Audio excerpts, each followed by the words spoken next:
ओम नमः शिवाय।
ओम नमः शिवाय। ओम नमः शिवाय।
ओंकारेश्वर भगवान की, भूतेश्वर महादेव की, कुबेरेश्वर महादेव की, वृंदावन बिहारी लाल की।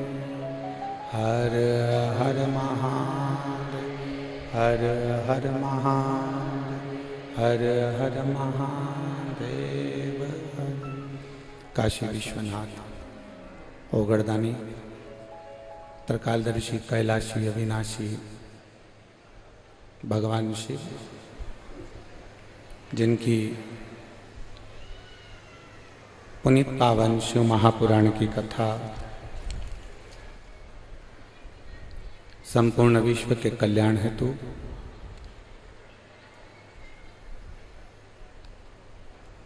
पवित्र दामोदर मास में कार्तिक के महीने में ब्रज की इस पवित्र भगवान कृष्ण की क्रीड़ा स्थली कौसी कला कौसी में मां यमुना जी के पावन पवित्र तट पर संपूर्ण विश्व के कल्याण हेतु बाबा देवादिदेव महादेव की कृपा से ये पवित्र शिव महापुराण की कथा संपूर्ण क्षेत्रवासियों के कल्याण हेतु श्रवण करने का सौभाग्य मिला है। बड़े भाग्यशाली हैं ब्रजभूमि पर निवास करने वाले सभी संत साधु गुरुजन ब्राह्मण जन एवं संपूर्ण ब्रजभूमि पर निवास करने वाले ब्रजवासी जो इस पवित्र धरा पर भगवान श्री कृष्ण भगवान की क्रीड़ा स्थली पर आप विराजमान हैं। कथा के मुख्य यजमान श्री सुभाष चंद्र जी अग्रवाल, रानू जी अग्रवाल, श्री सुभाष चंद्र अग्रवाल, श्रीमती रानू जी अग्रवाल, श्री सौरभ जी अग्रवाल, श्रीमती सोनल जी अग्रवाल एवं समस्त अग्रवाल परिवार एवं समस्त शिव भक्त परिवार कौशिकला, जिला मथुरा, उत्तर प्रदेश। एक बार जोरदार ताली बजाकर श्री सुभाष जी, सौरभ जी के लिए जोरदार साधुवाद, वंदन, अभिनंदन। बाबा की कृपा, दया और उनकी उदारता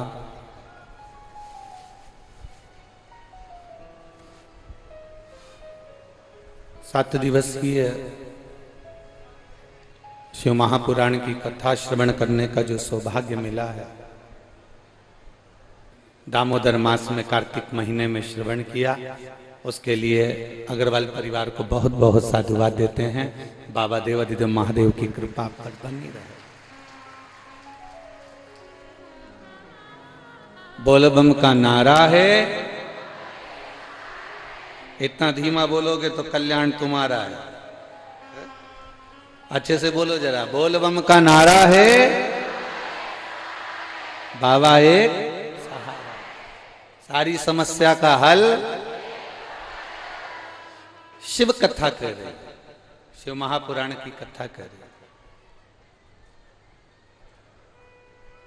ये ब्रजभूमि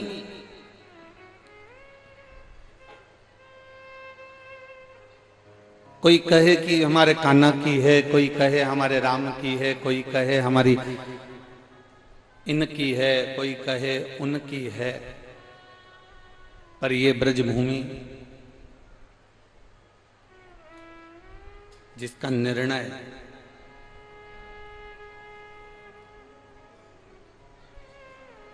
जब भगवान गौलक धाम में विराजमान है,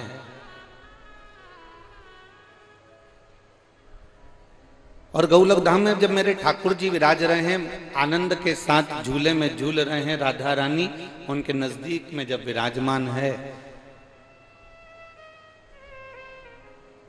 और संपूर्ण देवता, सारे 33 कोटि देवी देवता जितने भी हैं, सब गोकुल सुंदर गौलक धाम में पहुंचे हैं। सारे देवता गोलक धाम में, और गोलक धाम में जाकर सबने का निर्णय लिया कि भगवान कृष्ण का द्वापर में जो अवतार होने वाला है वो कहां हो, किस धरा पर हो, किस भूमि पर हो।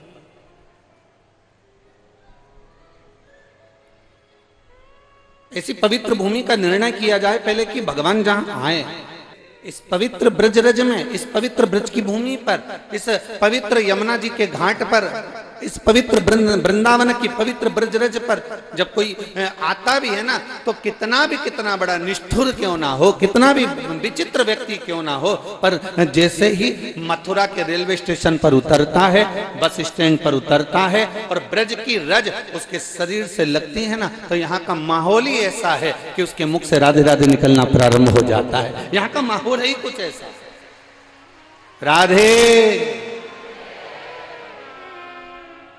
अपने आप मुख से निकलने लगता है।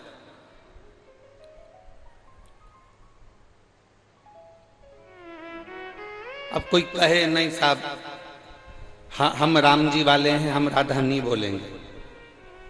कोई कहे हम कृष्ण, हम ये वाले हैं, हम राधा नहीं बोलेंगे। कोई कहे हम ये वाले हैं, हम राधा नहीं बोलेंगे। मत बोलो, 2-4 दिन जरा वृंदावन में रह लो।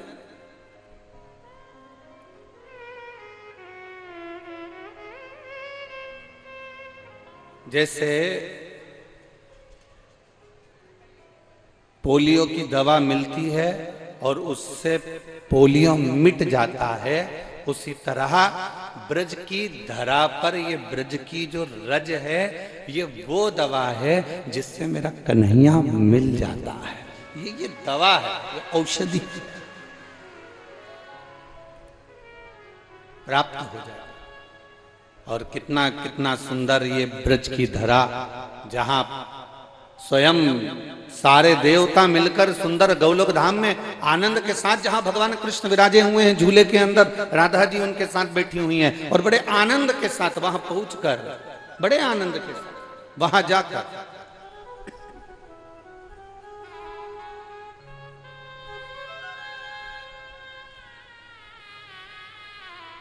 बड़े आनंद के साथ वहां पहुंचकर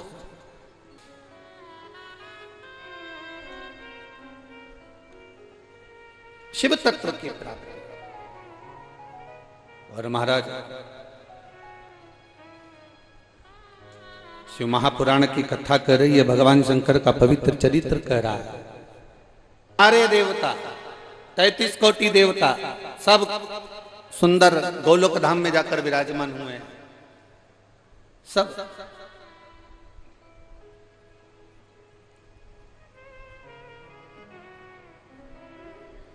और गोलोक धाम में जाकर जब विराजमान हुए, गोलोक धाम में जाकर जब विराजित हुए, भगवान कृष्ण के स्वरूप को देख रहे हैं। भगवान स्वयं इन सभी देवताओं के मुखाग्र बिंदु को देख रहे हैं।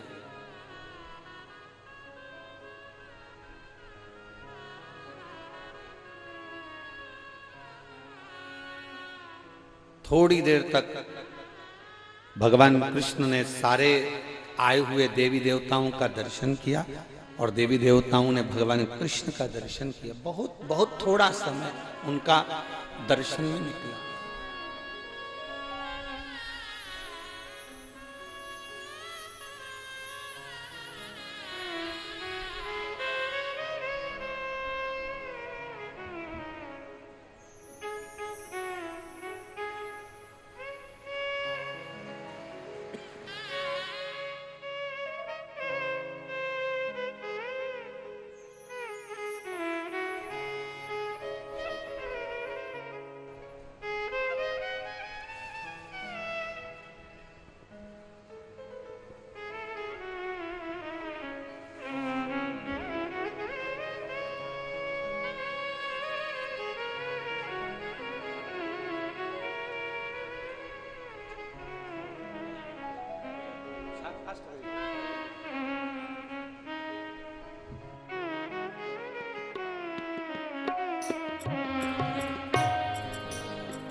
भगवान कृष्ण स्वयं सभी देवताओं का दर्शन कर रहे हैं, और सभी देव देवियां भगवान कृष्ण का दर्शन कर रहे हैं। मेरे ठाकुर जी ने पूछ लिया, गोपेश्वर गोपी शिव महापुराण की कथा ब्रज की रज में चल रही, बड़ा सावधान होकर सुनना।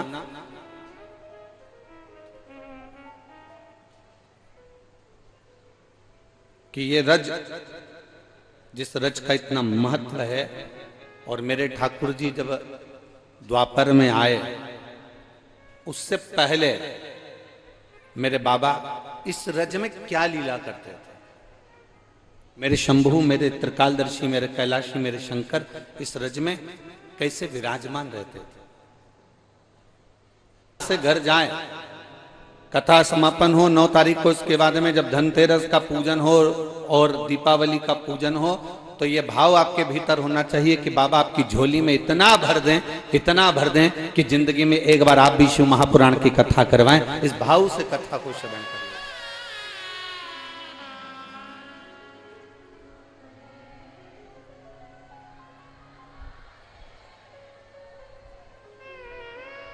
शंभु शरणे बड़ी मांगू घड़ी रे, दुख काटो दया करी ने दर्शन। शंभु शरणे मांगू घड़ी रे, दुख काटो दया करी ने दर्शन। सारे सारे देवताओं से भगवान कृष्ण ने पूछ लिया, आप सब यहाँ एकत्रित क्यों हुए हो? महाराज, मृत्यु लोक में बड़ा दुराचार, बड़ा अत्याचार हो रहा है, और आपने जो वचन दिया है, आपने जो कहा है, आपने जो निर्णय दिया है कि आप पृथ्वी पर आएंगे, मृत्यु लोक में आएंगे, आपको पृथ्वी पर जन्म लेना है, आपको पृथ्वी पर प्रकट होना है, आपको मृत्यु लोक में आना है। अब आपको यदि मृत्यु लोक में आना है तो अपन निर्णय कर लें कि आप आएंगे कहां, आप पहुंचेंगे कहां, किस धरा पर आप अवतरित होंगे। भगवान कृष्ण ने कहा, इसका उत्तर मेरे पास नहीं है, आप जहां निर्णय कर दोगे मैं वहां पहुंच जाऊंगा। परंतु प्रभु, आपका भी तो कुछ इच्छा होगी, जैसे यहाँ पर कई लोग बैठे होंगे, उनकी भी तो इच्छा होती है कि भैया आगे आगे के पंडाल में हम बैठे। फिर कई लोगों की इच्छा होती है, नहीं साहब हमें तो कुर्सी मिलना चाहिए, कई लोगों की इच्छा होती है, नहीं साहब हमें तो सोफा मिलना चाहिए, कई लोगों की इच्छा होती है, नहीं साहब हम राइट में बैठे कि लेफ्ट में बैठे। ये तो आपके ऊपर निर्भर करता है कि आपको बैठना कहाँ है।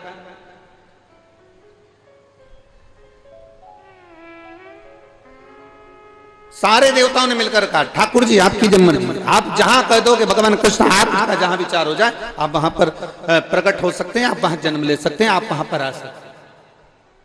भगवान ने कहा, निर्णय तो मैं नहीं लूंगा, पर मेरे मन की जो दशा है, मेरे मन का जो भाव है, बस इतना सा कहना चाहूंगा कि मैं, भगवान कृष्ण कह रहे हैं, जरा बहुत सावधानी से सुनना।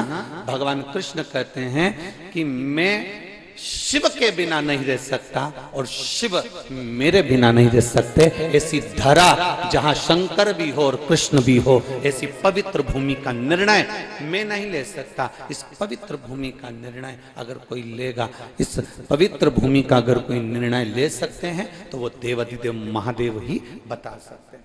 आप एक काम करो, सबके सब महादेव के पास में जाओ, आप सब देवाधिदेव महादेव के पास पहुंचो।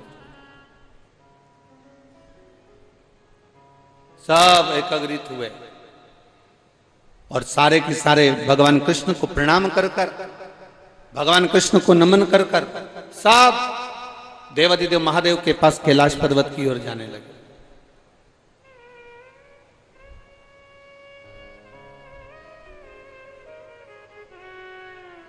अब जैसे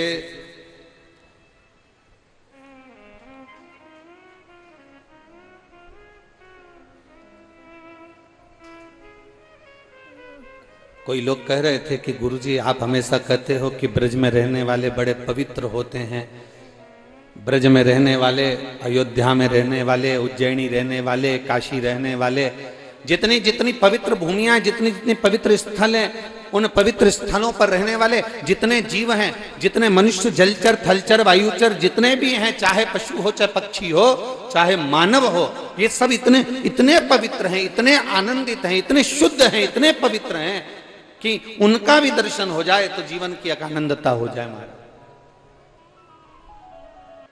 भगवान सारे देवता सब एकत्रित होकर, सब आनंदित होकर, सब की सब कैलाश पर्वत पर चले गए और बाबा देवाधिदेव महादेव के पास में जाकर सबने हाथ जोड़कर निवेदन करा, सबने प्रार्थना की।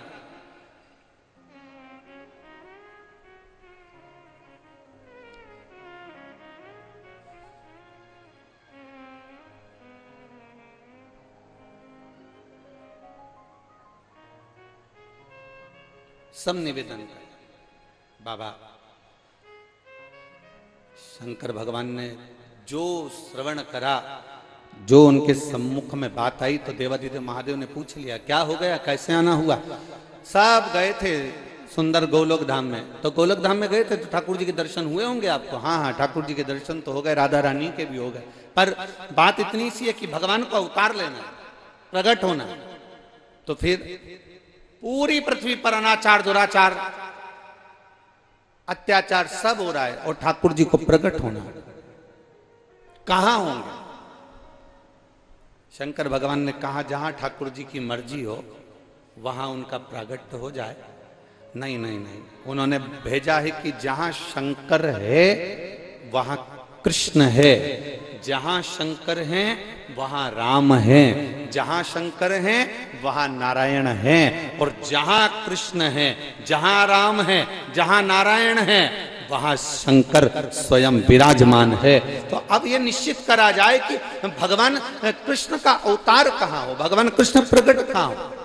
तो इतने में माता पार्वती जी भगवान शिव जी के नजदीक में विराजमान थी और माँ जगत जननी उस समय पर बैठकर दोनों संवादों को सुन रही थी, भोलेनाथ के और सारे देवताओं के। तो माँ जगत जननी जगदम्बा माता पार्वती जी के मुख से उसी समय निकल गया।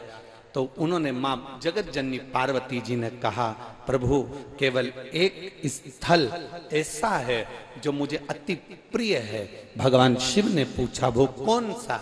तो भगवान शंकर जब कहते हैं तो पार्वती जी कहती हैं वो केवल एक रज है, और जिस रज में आप स्वयं अड़भंग बनकर उस रज में लोट लगाते हो, अड़भंग बनकर उस रज को अपने ऊपर चढ़ा लेते हो। अड़भंग बनकर जिस समय पर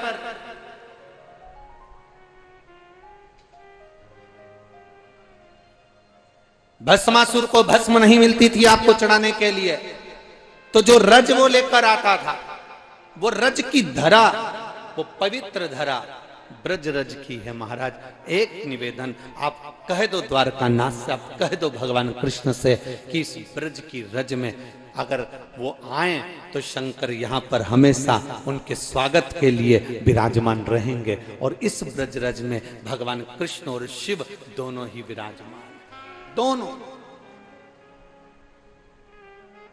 अब कहोगे गुरुजी ये कहाँ की बात है कि भगवान शंकर पहले से विराजमान? अगर भगवान शंकर विराजमान नहीं होते तो जरा विचार करिए, भगवान कृष्ण ने माटी खाई और मुख में सृष्टि का दर्शन हुआ।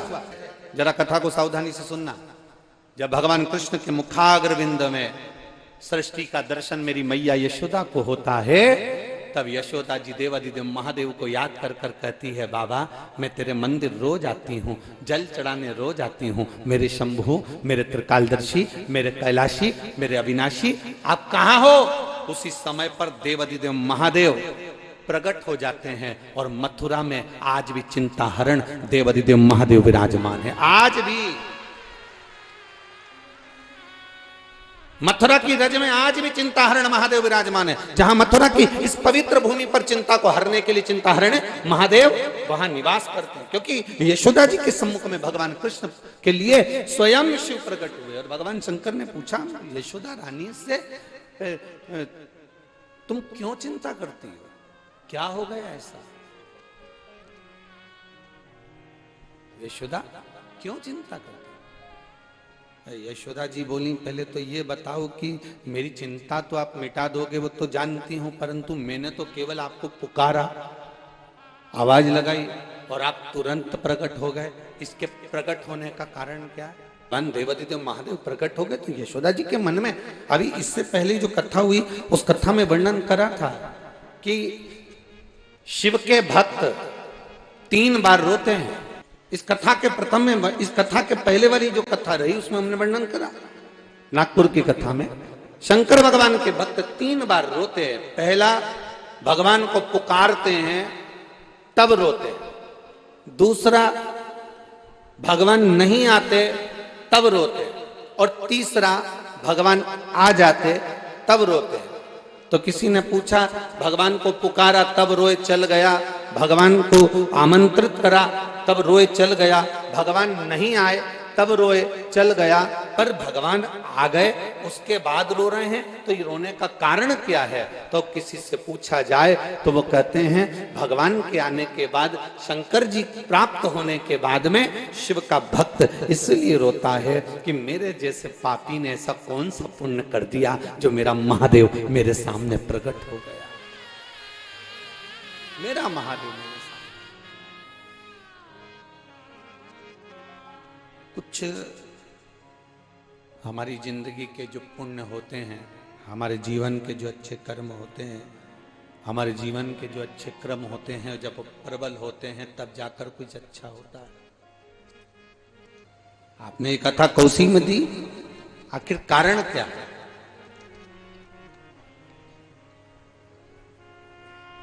क्या कारण? ऐसा क्या है इस पवित्र भूमि क्रीड़ा स्थली भगवान कृष्ण की कौशी कला में? ऐसा क्या है जहाँ भगवान ने इतनी क्रीड़ा करी और शिव महापुराण भी मिली तो इस धरा को मिली, इस पवित्र भूमि को मिली।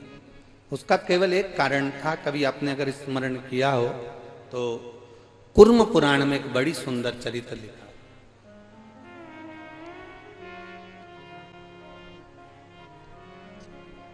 बड़ा सुंदर चरित्र। एक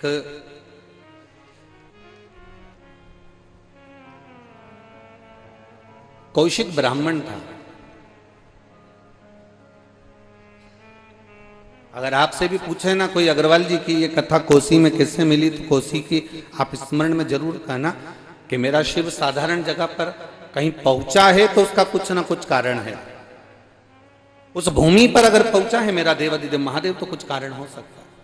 और आज सब आप गौरव महसूस करिएगा कि कोशी की इस पवित्र भूमि पर कथा सुन रहे हो, ब्रज 84 कोस की इस पवित्र भूमि पर बैठकर कथा सुन रहे हो। आज आपके भीतर गर्व होना चाहिए कि ये वो धरा है जिस धरा का वर्णन कुर्म पुराण के अंतर्गत वर्णित किया। कहा एक कौशिक ब्राह्मण था और वो ब्राह्मण इतना विचित्र था कि उसको क्रोध बहुत आता था, बहुत क्रोध, और इतना चिड़चिड़पन, इतना क्रोध और गलत कार्य करना, गलत विचार रखना, गलत सोच रखना और चिल्ला चोट करना, ये वो कौशिक ब्राह्मण जो था उसको बड़ा क्रोध भरा हुआ था। अब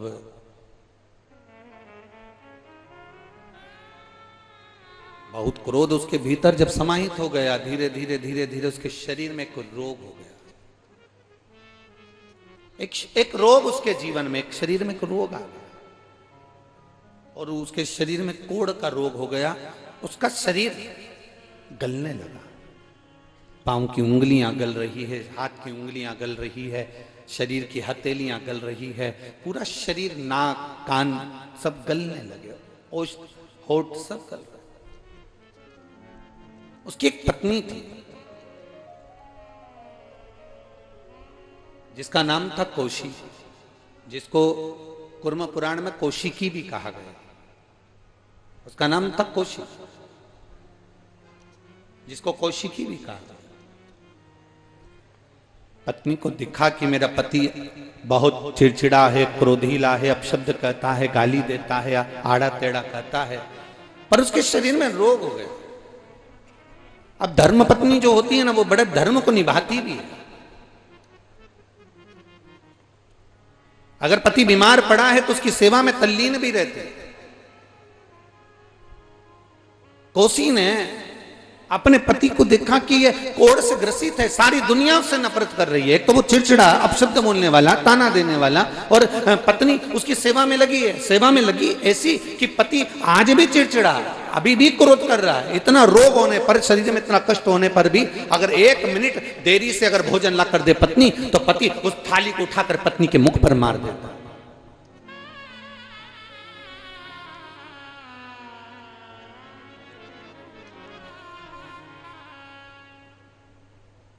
एक जरा सी देरी कर दी पत्नी ने तो पति ने क्रोध में आकर उसको मार दिया। 84 कोस में जब कोसी आओ तो कोसी में आने के बाद में उस कौशिक ब्राह्मण की धर्म पत्नी कोसी को याद करना, जिसका पति के शरीर में कोढ़ का रोग हो गया। पति ने थाली उठाकर मार दी, डंडा फेंक कर मार दिया। उसके बाद भी पत्नी अपने पति को, हाथ की उंगलियां गल चुकी थी तो अपने हाथ से रोटी खिलाती है और अपने हाथ से वस्त्र पहनाती है, अपने पति की सेवा करती है। आज पति ने कहा मेरा मन करता है, मैं दर्शन के लिए जाना चाहता हूं। पत्नी ने कहा चलिए मेरे साथ। पत्नी उसको लेकर चली। चलते चलते पत्नी हाथ पकड़कर जा रही थी, कोसी हाथ पकड़कर जा रही थी, और जाते जाते बीच में मांडव ऋषि बैठे हुए थे। इनको स्मरण, पत्नी ने अपने पति से कहा कि मांडव जी बैठे, थोड़ा सा इधर सरक कर आओ। और पति कोढ़ के रोग में इतना तिलबिला रहा था, इतना तड़प रहा था, उसके स्मरण में नहीं आया। और मांडव ऋषि के पास में से निकल कर आया तो चरण मांडव ऋषि पर लग गया। मांडव ऋषि पर जो चरण लगा, लगते से मांडव बाबा क्रोध में लाल हो गए और क्रोध में लाल होकर कह दिया, अरे ओ अंधे, बड़ी बड़ी आंखें होने के बाद भी तू देखकर नहीं चल सकता? मैं तुझे श्राप देता हूं, कल का सूर्य उदय होते हुए तू नहीं देख पाएगा। ये मेरा श्राप है तुझे। कोसी की आंख में जल भर गए, मेरे पति को श्राप दे दिया। मांडव बाबा से कहा, बाबा आप श्राप वापिस लीजिए। मांडव ऋषि कहते हैं, ऐसा पति रखकर क्या करेगी जो कोढ़ में ग्रसित है? ऐसा पति रखकर क्या करेगी जो पति तेरे को बर्तन से मारता है? ऐसा पति रखकर क्या करेगी जो पति तुझे अपशब्द कहता है? ऐसा पति रखकर क्या करेगी कोसी जो तुझे अपशब्दों पर अपशब्द कह रहा हो? ये पति क्यों? कोसी ने कहा, गुरुदेव आप अपना श्राप वापिस ले रहे हैं? कोसी कहती है, श्राप वापिस लीजिए। मांडव जी कहते हैं, मैं नहीं ले सकता। कोसी ने भी कह दिया, मेरे पति ने मुझे गाली दी, अपशब्द कहा, ताना दिया, आड़ा टेढ़ा बोला, अपशब्द कहे, उसके बाद भी मैंने अपने पति की सेवा करी है। यदि मैंने अपने पति को परमेश्वर मानकर सेवा करी तो मैं भी आज श्राप देती हूं कि कल का सूर्य उदय ही नहीं होगा।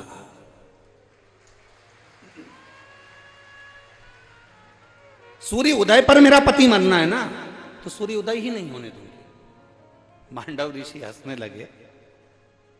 मांडव ऋषि के चेहरे पर मुस्कुराहट आ गई, हंसे, और हंसते हुए मांडव बाबा ने कहा, गजब गजब, जिसका पति अपशब्द कहता हो, ताना देता हो, गाली देता हो, बर्तन फेंक कर मारता हो, जूता फेंक कर मारता हो, तो पत्नी के मन में कभी तो जिंदगी में गलत भाव आया होगा अपने पति के प्रति, तो तेरे कहने से कुछ नहीं होने वाला। ठीक है। कोसी ने अपने पति को, ब्राह्मण को लेकर चल दी, एक वृक्ष के नीचे बैठ गई। दूसरा दिन सूर्य उदय ही नहीं हुआ, तीसरा दिन सूर्य उदय ही नहीं हुआ, चौथा दिन सूर्य उदय ही नहीं हुआ। देवता हाहाकार मच गई देवलोक में, सूर्य क्यों नहीं उग रहा? सारे देवता सूर्य भगवान के पास पहुंच गए। नारायण नारायण, सूर्य नारायण। सूर्य नारायण ने पूछा, क्या है, तुम प्रकट क्यों नहीं हो रहे, उदय क्यों नहीं हो रहे?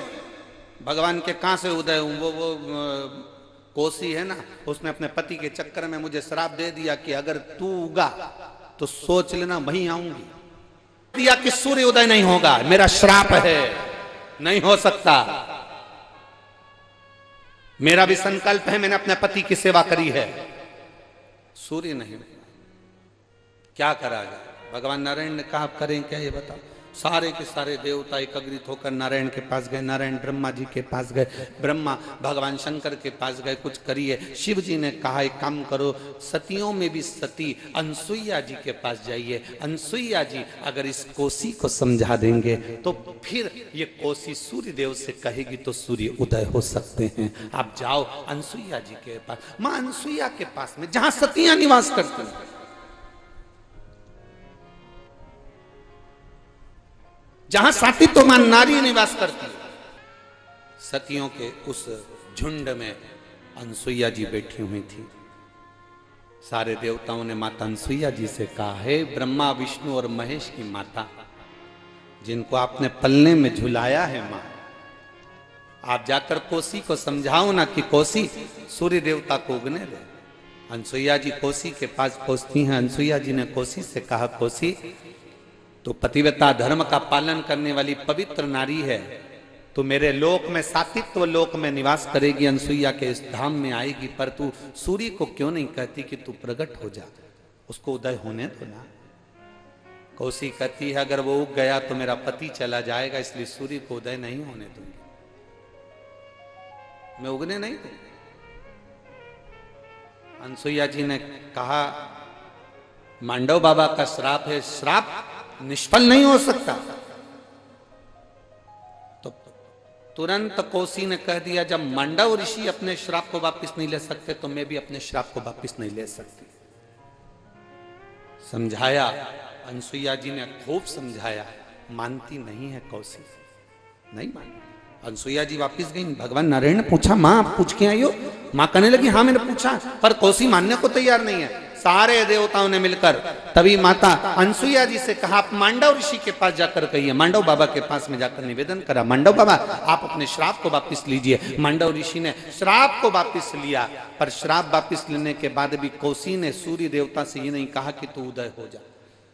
फिर देवता एकत्रित हुए, फिर वापिस पहुंचे कोसी के पास में जाकर फिर निवेदन करा, मां अब तो श्राप वापिस ले लिया, अब आपका पति मरेगा नहीं, अब वो सूर्य उदय होने पर प्राण नहीं छोड़ेगा, अब तो कुछ करिए। तब कोसी ने कहा पहले मुझे वचन देना पड़ेगा, मेरे पति के लिए भी और मेरे लिए भी वचन देना पड़ेगा। मांगो क्या है? जब इस धरा पर, पवित्र भूमि पर, जब द्वारिका नाथ भगवान कृष्ण आए, क्रीड़ा स्थली उनकी यह रहे, भगवान खेलें इस भूमि पर, और मुझे वचन दो ब्रज की परिक्रमा करते करते जब कोसी के मध्य से या कोसी के रज से कोई छू कर जाए तो उस नारी का अखंड सौभाग्य हो जाए, ऐसा वर मुझे दे दे, वो वर मुझे दिया जाए।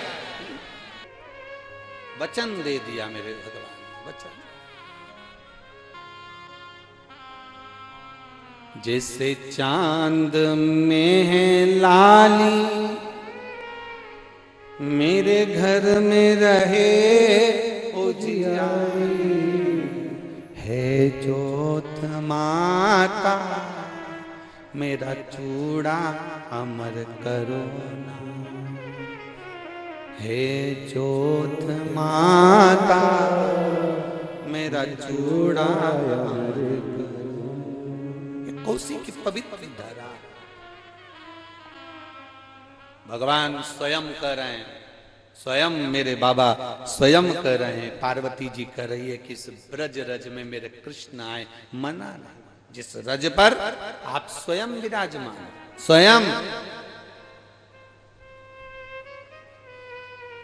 एक नारी का जीवन माना, कई कई पति अपशब्द कर देते हैं, गालियां दे देते हैं, आड़ा टेढ़ा कर देते हैं, ताने दे देते हैं, कोई शब्दों का बाण छोड़ देता है, कोई अपशब्द कर देता है, कोई गाली दे देता है। हम कहेंगे पतियों से भी, अपने घर की अर्धांगिनी की, अपनी पत्नी का सम्मान करना सीखो। और पत्नियों से विशेष निवेदन रहेगा, वो चोटी वाली बाई की फिल्म देखी हो तो देखिए, भला है बुरा है जैसा मेरा,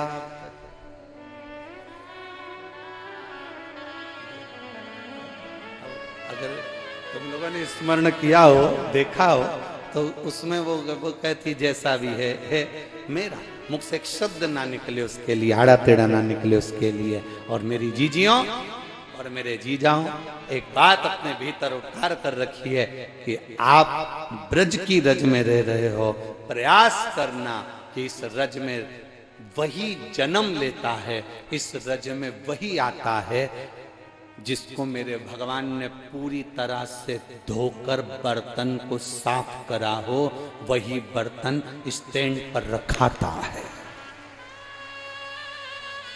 वही बर्तन, जिस बर्तन को मेरे बाबा ने, वो कहे ना, बहू जिस बर्तन को अच्छे से धो लेती, मांज लेती, साफ कर लेती, विम पावर से सब अच्छे से उसको साफ कर लेती है, पोंछ लेती है, वही बर्तन ऊपर अलमारी में रखाता है, वही बर्तन स्टैंड पर रखाता है। जो बर्तन झूठा होता है, गंदा होता है, चिकनाई वाला होता है, वो स्टैंड पे रखा होता है। अरे बोलो तो जम के, अच्छे से तो आवाज निकालो, नहीं रखा रहता। कहाँ रखा रहता है? बात बेसिन में, बर्तन मांजने वाली जगह पर, मंजोटे में, वो बर्तन वहां पड़ा है, वो बर्तन वहां धरा, वो बर्तन वहां पड़ा। बस आप भी अंदाजा लगाना, जितने लोग तीर्थ में रह रहे हैं, जितने लोग आनंद में रह रहे हैं, जितने लोग कहीं उज्जैनी में, काशी में, मथुरा में, वृंदावन में, ब्रज 84 कोस में कहीं आप निवास कर रहे हैं, चाहे कुबेरेश्वर धाम के नजदीक में रह रहे हो, सिद्धपुर नगर सीहोर में रह रहे हो, चाहे तुम पवित्र भूमि पर निवास कर रहे हो, तो ये विचार कर रहना कि मेरे बाबा ने आपको घिस कर, मांझ कर, साफ कर अच्छे स्टैंड पर रख दिया है। आप वो बर्तन हो जो श्रेष्ठता में हो, जो आनंदता, अब वो हो सहज। इसीलिए कहते हैं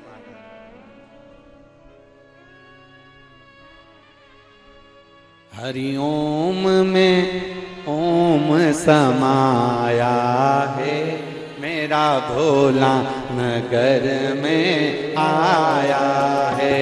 हरि ओम में ओम समाया है, मेरा भोला नगर में आया है। हरि ओम में ओम समाया है, मेरा भोला नगर में आया है।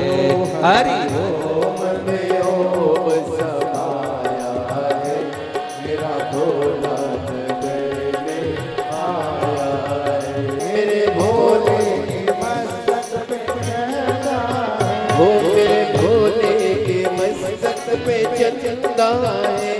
मेरे भोले के मस्तक पे चंदा है, चंदा में ओम समाया है, मेरा भोला नगर में आया है।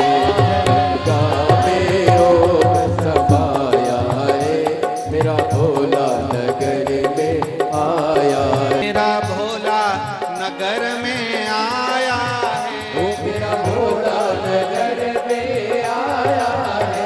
मेरा भोला नगर में आया है, मेरा भोला नगर में आया है। हरि ओम में ओम समाया है, मेरा भोला नगर में आया है। मेरा भोला नगर में आया है, मेरा भोला नगर में आया है। ओ मेरा भोला नगर में आया है, मेरा भोला नगर में आया है। अपने स्थान पर बैठकर सुंदर यमुना जी का तट, ब्रज की रज,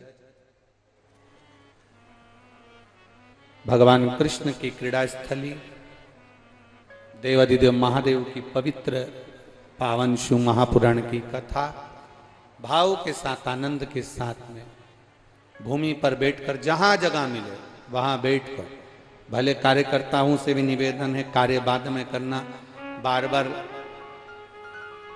कौशी कला में ये कथा नहीं हो सकती, इसलिए बड़ी मुश्किल से 3-4 साल के बाद इसका नंबर लगा है यहाँ कथा का ब्रज क्षेत्र में। तो दिल से बाबा से प्रार्थना करो, जहां बैठो वहां बैठकर बाबा से दिल से प्रार्थना। आपको अगर आता है श्री शिवाय नमस्तुभ्यम तो अपनी वाणी को तेज कर कर बाबा से दिल से प्रार्थना करना, अपने मन की बात। इस मंत्र को बोलने के बाद बाबा से जरूर कहना कि बाबा मैं बड़ी दूर से कथा श्रवण करने के लिए आया, आप मेरी झोली जरूर भरना। प्रार्थना बड़े भाव से दिल से करिए। श्री शिवा नमस्तु, श्री शिवा नमस्तु, श्री शिवा नमस्तु, श्री शिवा नमस्तु, श्री शिवा नमस्तु, श्री शिवा नमस्तु, श्री शिवा नमस्तु। भोला सब दुख काटो, ओम भोला सब दुख काटो। शिव शंकर जपू तेरी माला, भोले बाबा जपू तेरी माला, भोला सब दुख काटो। ओ भोला सब दुख काटो। वेश है मंगल मंगलकारी, वेश है मंगल मंगलकारी, शमशान वासी हम, शमशान वासी ओ भोला सब दुख काटो, ओ भोला सब दुख काटो। भगवान शिव ओगड़दानी त्रिकालदर्शी कैलाशी अविनाशी स्वयं इस पवित्र भूमि पर प्रकट होते हैं।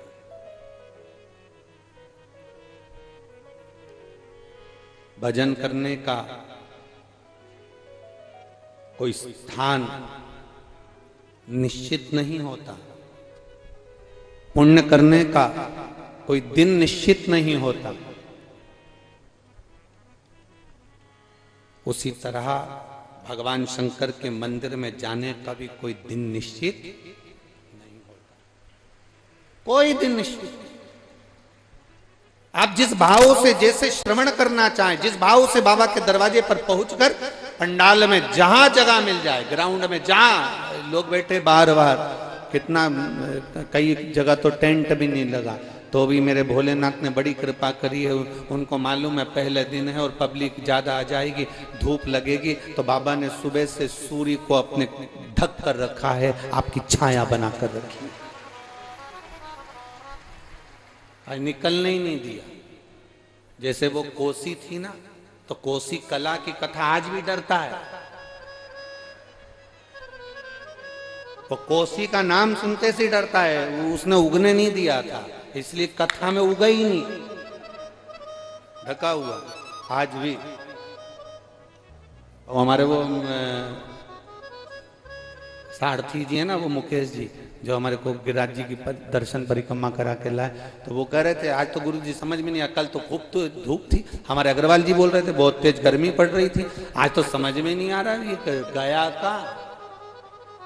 तो कोसी नाम सुन के ही उसने कहा दादा अपने को कुछ नहीं छेड़ना, कोसी वाले बहुत तेज हो। वो माता जी ने ऐसा उपद्रव मचाया कि उगने ही नहीं दिया, इसलिए भजन में जो रम गया, स्थान नित्य नहीं है, निश्चित नहीं है, दिन निश्चित नहीं है। आप जब चाहें तब बाबा। एक पत्र आया है, पत्र तो बहुत सारे भेजे हैं आप लोगों ने, अभी तो हम पढ़ ही नहीं पा रहे, इतने तो रखे हैं, दो चार पढ़े हैं। देखिए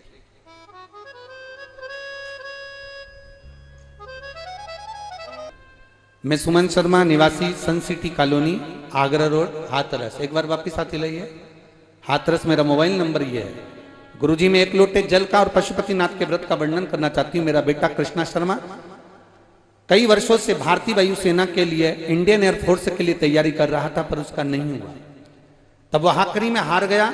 फरवरी में फिर उसका एग्जाम आया, तो मैंने उससे कहा कि तू शिव मंदिर जाया कर, चल मेरे साथ कथा श्रवण करने के लिए अलवर चलते हैं।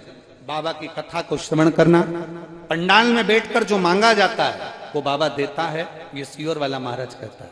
हम अलवर की कथा में बाबा से प्रार्थना करें, पंडाल पे बैठकर कथा सुनी और बाबा से आप कहते हो ना श्री शिवाय नमस्तुभ्यम कहने के बाद मांगना चाहिए। मैंने बेटे को नौकरी मांगी है और इंडियन एयरफोर्स में मांगी। बाबा मैं क्या वर्णन करूं, मेरा बेटा पशुपति व्रत करते करते इंटरव्यू दिया। 15 जुलाई को पार्थिव शिवलिंग का निर्माण आपने जो करवाया वो भी हमने करा, और बाबा की कृपा से मेरा बेटा, जिसको मेडिकल में पास होना था परंतु उसका 2 किलो वजन ज्यादा था, अब 2 किलो वजन ज्यादा था तो कैसे पास होता, तो उसने कह दिया माँ मैं वजन कम कर करके रह गया पर मेरा वजन कम नहीं हुआ, अब मैं क्या करूँ। माँ ने कहा शिव जी पर चढ़ी हुई एक बेलपत्र खाकर चले जा और रिजल्ट बाबा देगा। शंकर जी पे चढ़ी हुई बेलपत्र खाकर मेडिकल का एग्जाम दिया और बाबा की कृपा से मेरा वजन फिक्स निकला और मैं एयरफोर्स में नौकरी लग गई, मेरी ज्वाइनिंग हो गई। मैं बाबा को प्रणाम करने आया। माँ बधाई आपको, दोनों हाथ हिला दो एक बार वापिस।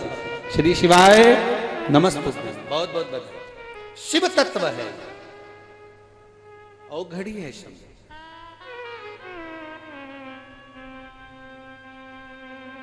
खाली न जाता कोई, आप भी बोलिए साथ में, दर से तुम्हारे खाली न जाता कोई, दर से तुम्हारे मैं भी खड़ी हूँ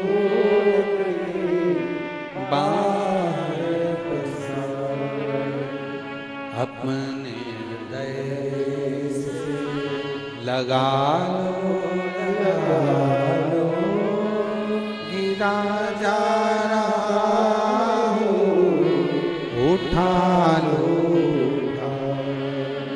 भोले अपने दर से अब तो न टालो, गिरी जा रही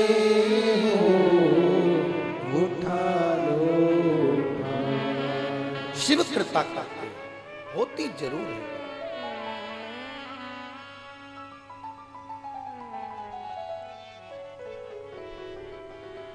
महाराज, सहजता नहीं है शिव की कथा में।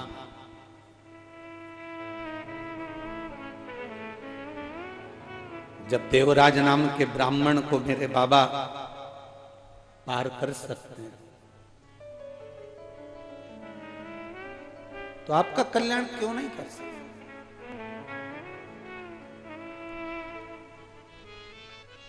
जितने लोग ब्रज की धरा पर भगवान कृष्ण का भजन करने आते हैं, हम उनसे कहेंगे जिंदगी में एक बार देवी भागवत, शिव पुराण, स्कंद पुराण, कुर्म पुराण, नर्मदा पुराण, लिंग पुराण पढ़कर देखना कि ब्रज की रज में आप आए हो। अगर ब्रज की रज में आकर आप केवल बिहारी जी का दर्शन कर कर, ठाकुर जी का दर्शन कर कर चले गए, फिर आए, फिर दर्शन कर कर चले गए, और जिंदगी में एक बार भी ब्रज की रज में आने के बाद किसी शंकर के मंदिर में भूतेश्वर, गोपेश्वर, अश्वेश्वर ऐसे शिव मंदिर 12 ज्योतिर्लिंग के रूप में स्वयं इस ब्रज की धरा पर अलग अलग शिवालय बने हुए हैं।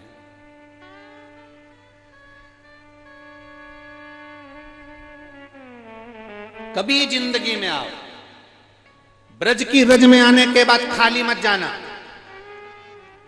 एक लोटा जल, ब्रज की रज में जो महादेव विराजमान है, कहीं शंकर का मंदिर हो पूरी ब्रज की रज में, कहीं शिवालय हो ब्रज की रज में, एक लोटा जल भरकर शंकर जी को चढ़ाकर और मेरे बिहारी जी को प्रणाम कर कर जाना। ये झोली खाली नहीं, भर कर लेकर आओ। देवराज नाम का ब्राह्मण जो कि चोरी करता, धन लेकर आता, चोरी का धन लेकर आने के बाद भी उसके जब प्राण छूटे तो बेलपत्री के वृक्ष के नीचे छूटे।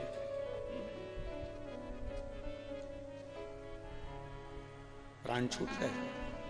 देवाधिदेव महादेव नंदी लेकर आ गए, नंदी पर बिठाकर उसको चलने लगे। उसने कहा, मेरे जैसा पापी, चोरी का धन है मेरे पास में, चोरी का धन है मेरे पास, मेरे जैसा पापी। एक पत्र में एक महिला ने लिखा है कि लोग मुझे ताना देते थे, तेरे घर में औलाद कभी नहीं होगी।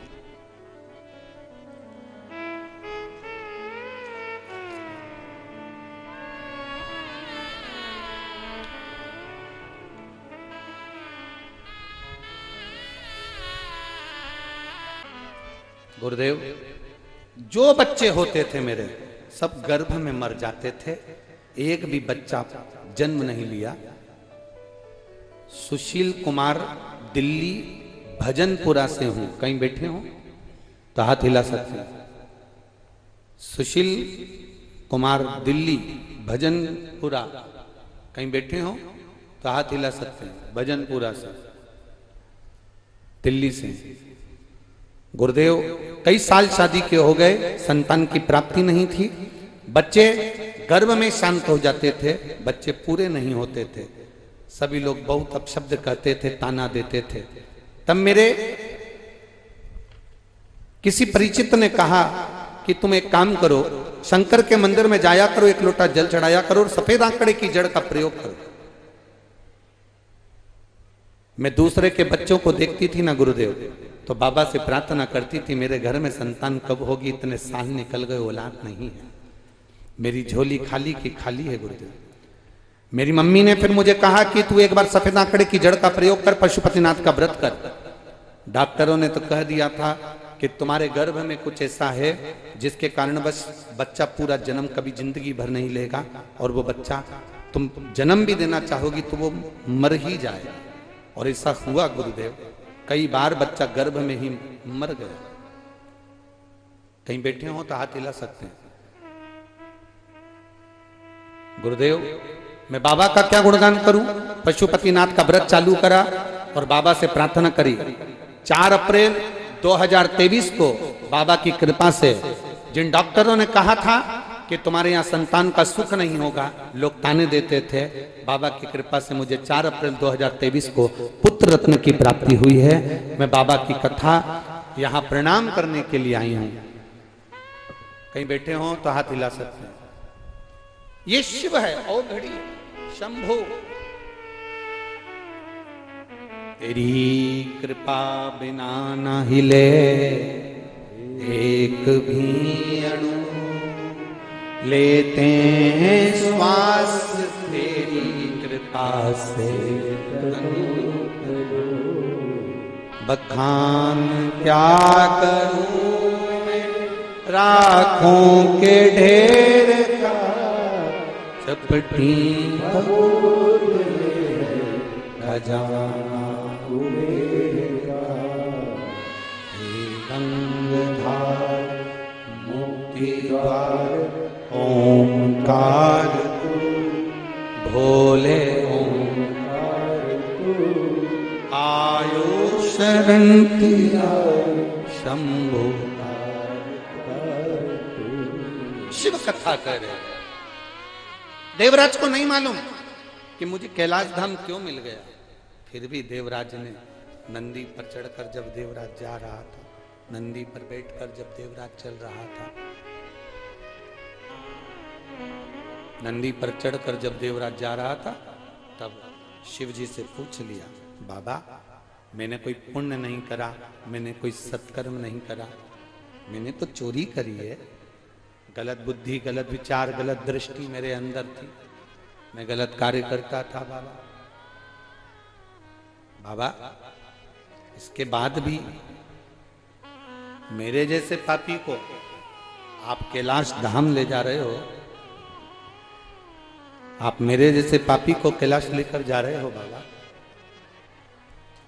बाबा ऐसा मैंने पुण्य क्या कर दिया, ऐसा मैंने पुण्य करा क्या? शिव कथा कहती है, बाबा देवाधिदेव महादेव का संवाद कर रहा है।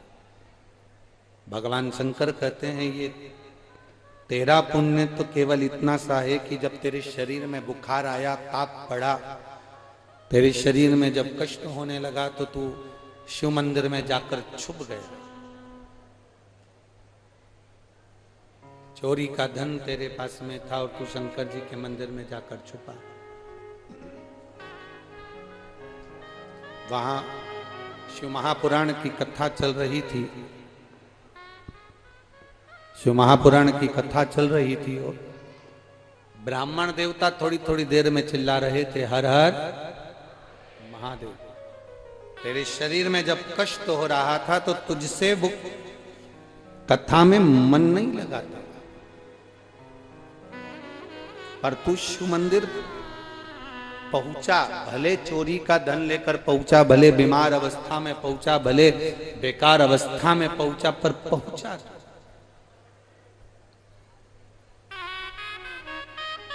पहुंचा। किसान फसल लगाता है, किसान बीज बोता है, तो ये नहीं कहता कि बीज को मैं सीधा रखूं कि उल्टा रखूं। बोलो सही है कि गलत?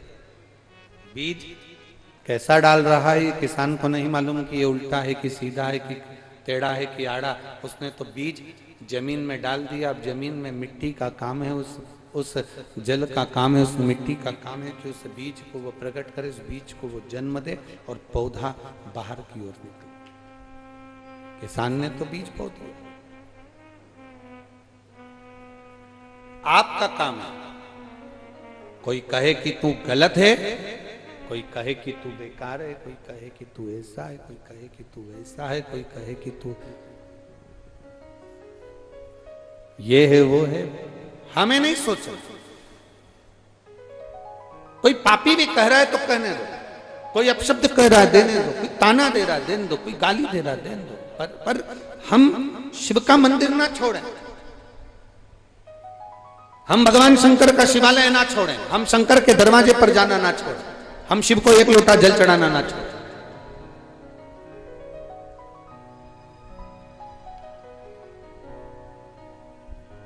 कई लोग कहते हैं, पूछते भी हैं, गुरुजी आप कहते हो कि शंकर देता बहुत है। महाराज देवता देते हैं पल्ला झाड़ के और शंकर देते हैं छप्पर फाड़ के। शिव देता बहुत है, शंकर देते बहुत है। लोग कहते हैं कि गुरुजी ऐसा शिव में क्या है?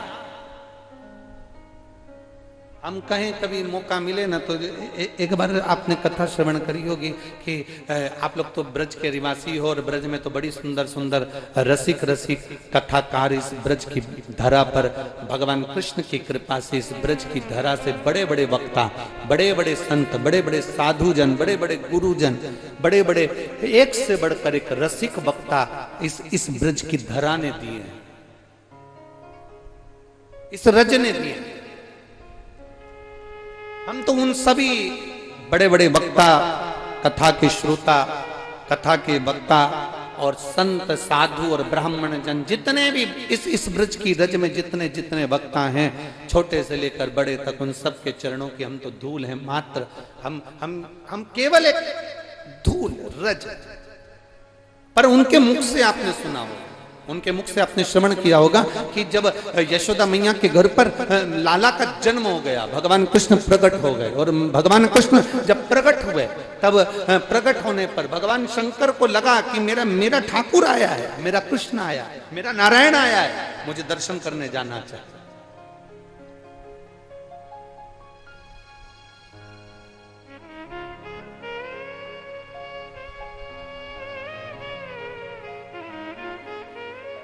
दुनिया का केवल एक मंदिर ऐसा था, दुनिया का केवल एक शिवालय, भारत की भूमि पर केवल एक शिवालय ऐसा है जहां ना तो पार्वती जी थी, ना गणेश जी थे, ना नंदी थे, ना कार्तिकेय थे। भारत की भूमि पर केवल एक शिवालय, वो ब्रज की रज में आशीश्वर महादेव नंदगांव के पास में थे। केवल ब्रज की रज में पूरी भारत की भूमि में एक महादेव, ब्रज 84 कोस में नंदगांव, नंदी पर्वत के पास में 1.5 किलोमीटर दूरी पर आशीश्वर कुंड के पास में आशीश्वर महादेव। केवल दुनिया का एक शिवालय, केवल दुनिया का एक शिव मंदिर, केवल एक दुनिया का अकेला शिवालय जहां ना पार्वती थी, ना नंदी थे, ना गणेश जी थे, ना कार्तिकेय थे, वो अकेले शिव, अकेले।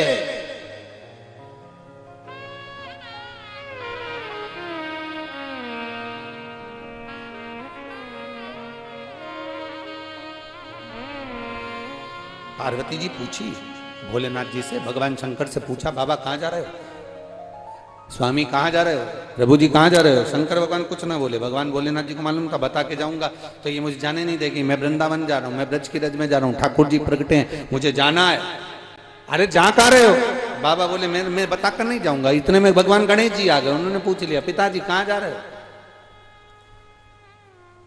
अच्छा, पिताजी पर बहुत ध्यान दिया जाता है।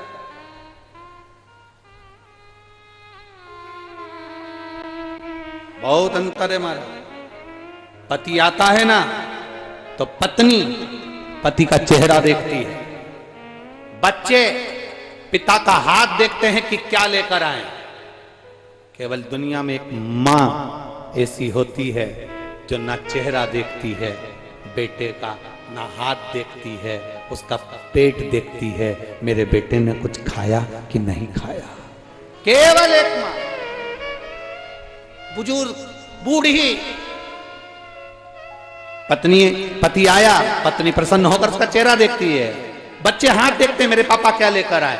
घर की बुजुर्ग मां अपने बच्चे का ना चेहरा देखती है ना हाथ देखती है, केवल उसका पेट देखती है, मेरे बेटे ने कुछ खाया कि नहीं खाया। बेटा दुकान से आया है, कुछ खा ले, चाय बनवा ले, बहू से बोल दे कुछ ला कर दे देगी, भूखा होगा, ले आ ये खा ले। वो हमेशा बात करेगी तो अपने बेटे का पेट देखकर करेगी, मेरा बाबू दुबला हो गया, मेरा बेटा दुबला हो गया, मेरा छोरा दुबला हो गया। वो हमेशा बोलेगी तो अपने बेटे का पेट देखकर बोलेगी, मेरा बेटा ने कुछ खाया कि नहीं खाया। बहू से कहेगी उसको खिला दे।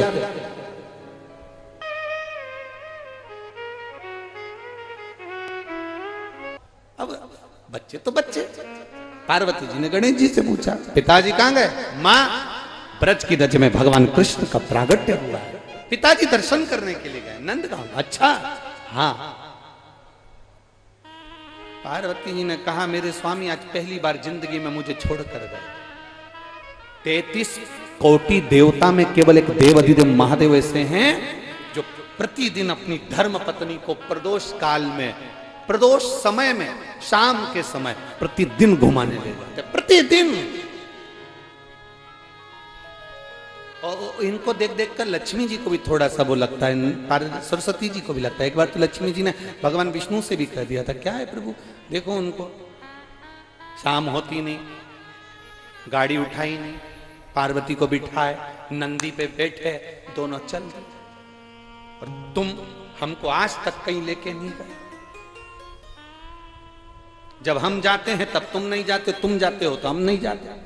तुम खुद देख लो, कोई घर में सत्यनारायण का पूजन करते हैं तो आपको अकेले को बुलाते हैं, और दिवाली पे लक्ष्मी पूजन करते हैं तो मुझे बुलाते हैं, अकेले हमें कभी लेकर नहीं गए। भगवान ने कहा कि अब मैं क्या बताऊं, उनको देखो दोनों घूमने जाते हैं, आपके भगवान नारायण एक बार तो लक्ष्मी जी से कह दिया, अच्छा तेरा मन है ना तो चल मैं तुझे घुमा कर लेकर आता हूं। लक्ष्मी जी गई और तुरंत जब घूमने के लिए तैयार होने गई, तैयार होकर लक्ष्मी जी ने बैकुंठ के आज 8 दरवाजे, 8 दरवाजे में ताला लगाया, 14 खिड़कियां, सारी खिड़कियों में दरवाजे ताले लगाए, लगाकर जो बाहर आई अंधेरा हो गया। लक्ष्मी जी कहने लगे अब तो रात हो गई। भगवान बोले तो अब क्या करें? तो लक्ष्मी जी बोली अब कैसे घूमने जाएंगे? रोज लक्ष्मी जी तैयार होती, दरवाजा खिड़की बंद करती, जब तक तो रात हो जाती। भगवान विष्णु से लक्ष्मी जी ने कहा देखो पार्वती और शंकर जी दोनों जाते हैं, वो अपने घर में दरवाजे में ताला माला नहीं लगाते, ऐसे ही चले जाते हैं क्या? भगवान विष्णु बोले कुछ होए तो लगाए।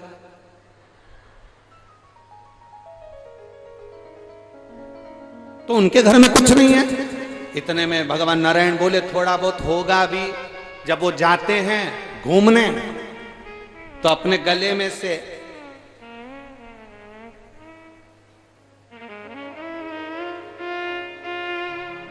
नाग देवता को उठाकर छोड़ जाते हैं, रोज जाते हैं। हाँ, सांप छोड़कर चले जाते हैं। आओ तो कोई उनके घर में नहीं जाता। शंकर जी बोले जिसके बाप में दम हो तो चले जाए।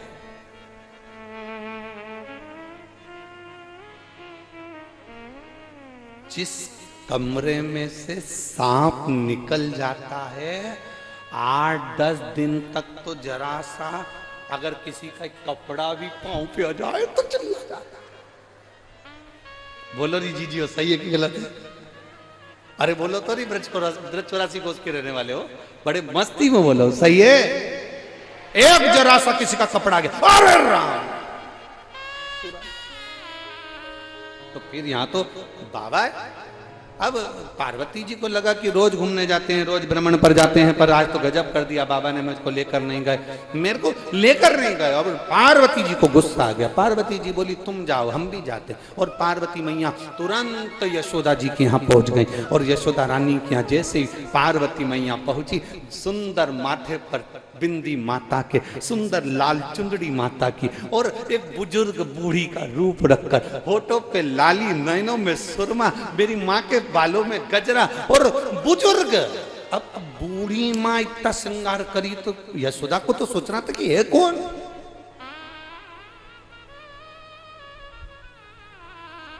श्रृंगार कर कर पार्वती जी पहुंच गई यशोदा जी के। यशोदा जी ने दरवाजा बजाया। दरवाजा बजाते सी यशोदा जी ने पूछा, तुम कौन? पार्वती जी, मौली मैं ब्रज की गोपी हूँ, मैं तो यहाँ से निकल रही थी तो तुमको कुछ सीख देने के लिए आई हूँ। क्या सीख देना है? यशोदा, याद करो तुम्हारे बेटे के पीछे पूतना पड़ी थी, तृणावत पड़ा था, अगासुर बकासुर पड़े थे। अब सुन ले, पूतना पड़ी थी जैसे पीछे, जैसे अगासुर बकासुर पड़े थे, इतने में यशोदा जी के कानों में ले जाकर तुरंत पार्वती जी ने कह दिया, मैंने सुना है इस नगर में, इस गांव में एक बाबा आया है, भयंकर रूप वाला है, कुछ भी हो जाए उसको अपने बेटे का दर्शन मत कराना, कुछ भी हो जाए। यशोदा जी ने तुरंत, और बहुत ध्यान देना महाराज, जहर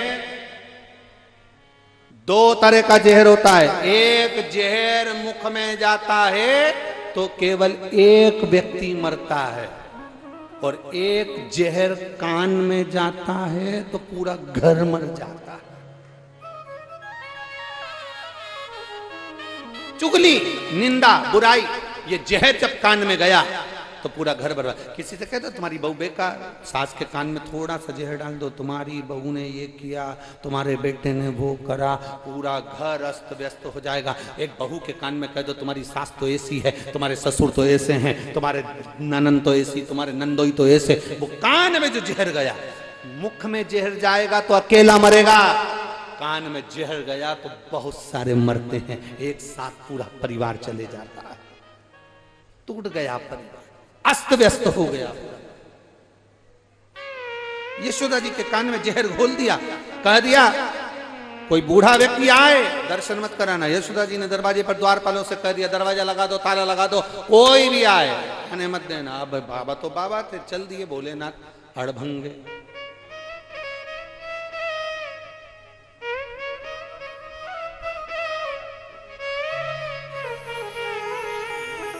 बाबा तो बाबा, भोलेनाथ भोलेनाथ भोलेनाथ भोलेनाथ भोलेनाथ भोलेनाथ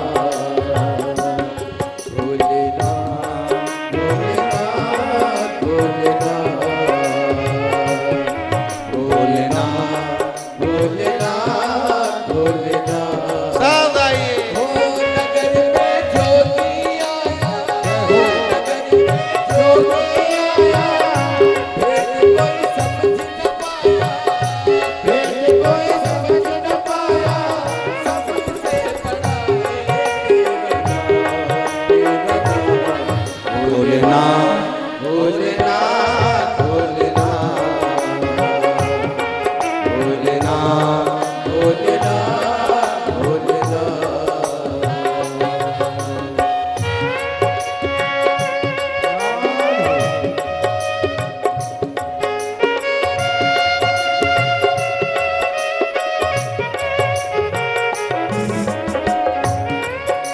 वाले भी बड़े भाव से आनंद के साथ, रज की रज में मेरे बाबा है।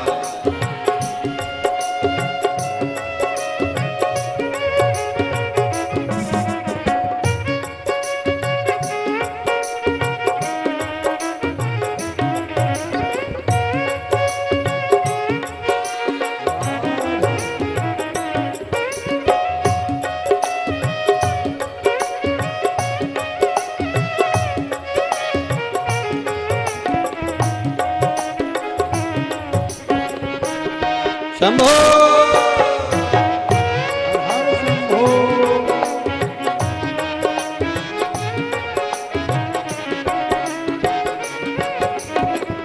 विभूति गल रुद्रमाला शेष नाग लिपटायो रे, अंग विभूति गले रुद्रमाला शेष नाग लिपटायो रे, अंग विभूति गले रुद्रमाला शेष नाग लिपटायो रे, अंग विभूति गले रुद्रमाला शेष नाग लिपटायो रे, सिर पे गंगा बाल चंद्रमा घर घर अलग जगायो रे, गंगा बाल चंद्रमा घर घर अलग जगायो रे, यशोदा के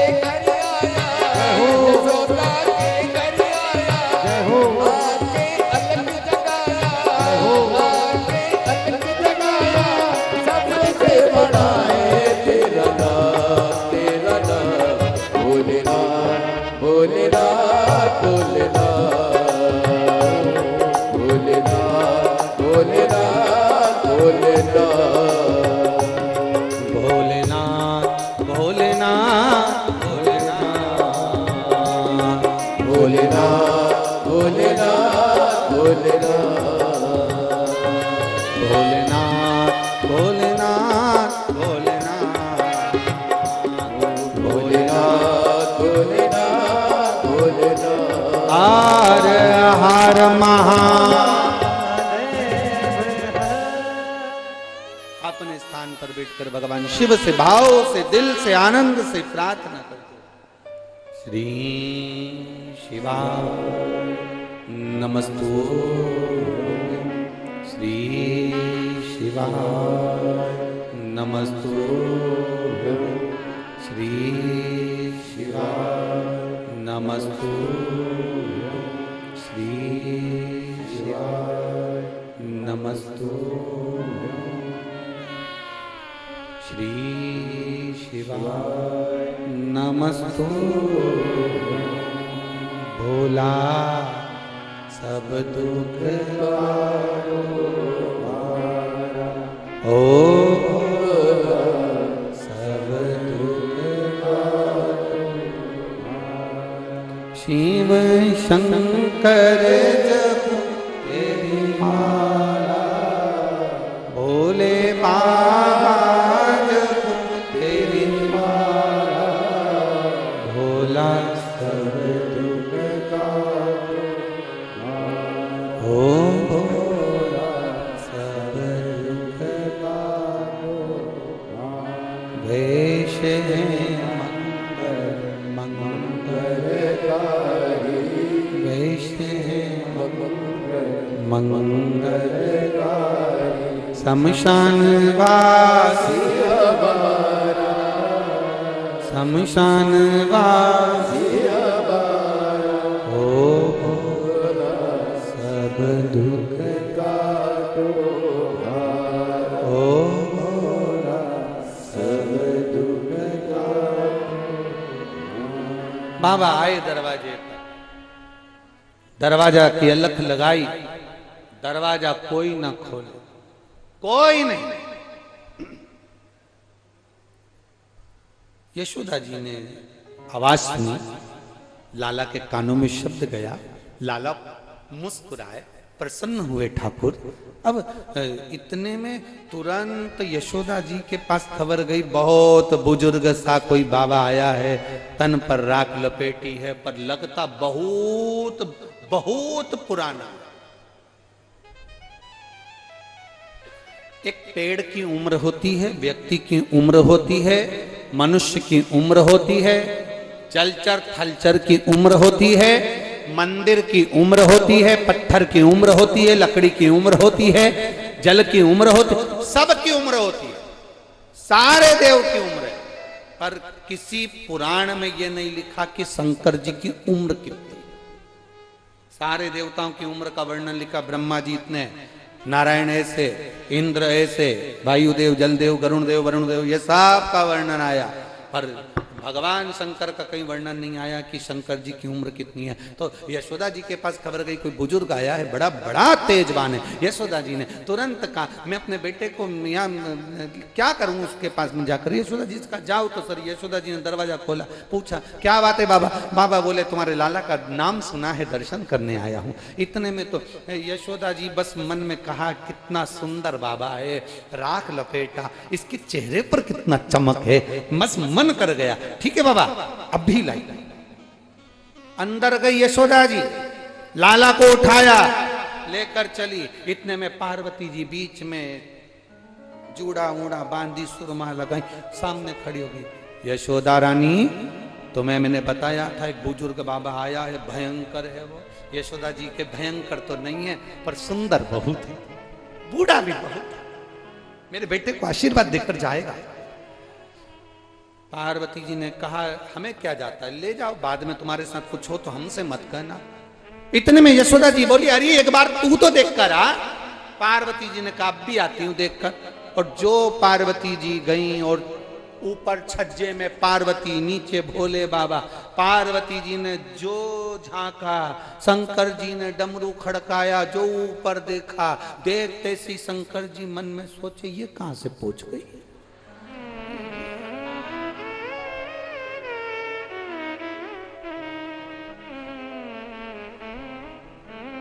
पार्वती जी हाथ से इशारा कर कर बोली अब आओ अंदर। शंकर जी समझ गए ये आ गई तो अब दर्शन वर्शन तो मिलना नहीं। फिर भी शंकर जी ने आवाज लगाई, अलग जगाया,